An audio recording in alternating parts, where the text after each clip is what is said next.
optik melawai.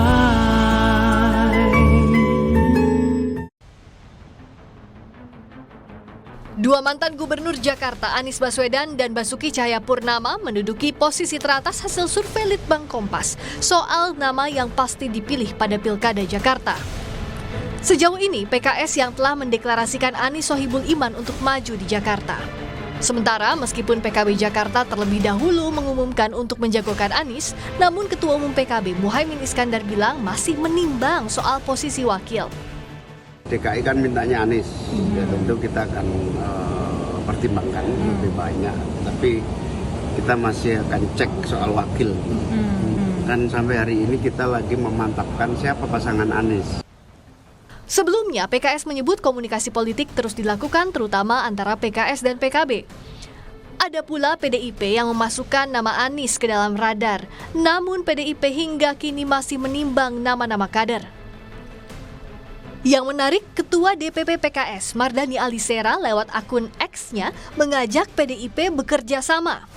Untuk DKI Jakarta akan lebih menarik kalau PKS dengan PDI Perjuangan bersama. Itu luar biasa. Kedua partai punya kekuatan di Jakarta.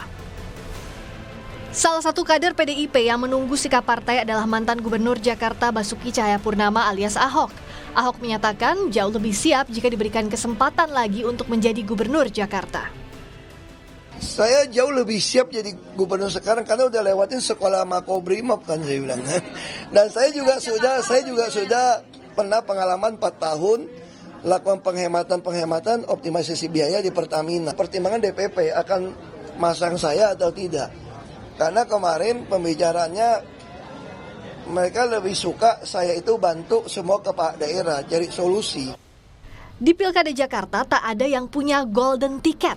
Meskipun PKS punya 18 kursi di DPRD Jakarta, begitu pula PDIP dengan 15 kursi, namun syarat mengusung pasangan Pilgub Jakarta adalah 22 kursi.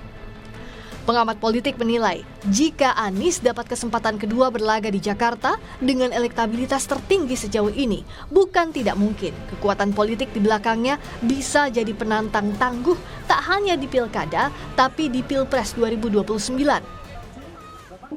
Kalau misal kemudian juga sama, Anies Baswedan mendapatkan kesempatan kedua di Jakarta, maka ini akan menjadi potential challenger. Sekaligus juga dalam konteks politik, potential threat, ancaman politik yang barangkali bisa mengkonsolidasikan kekuatan untuk menjadi penantang yang tangguh dalam pemilu dan juga Pilpres di 2029 yang akan datang. Berdasarkan hasil survei Litbang Kompas periode Juni 2024, sebanyak 39% responden pasti akan memilih Anies jika dicalonkan jadi Gubernur Jakarta. Di urutan kedua, Ahok dengan keterpilihan 34,5%. Namun keduanya hanya bisa maju jika jumlah kursi parpol pengusung mencukupi. Tim Liputan, Kompas TV.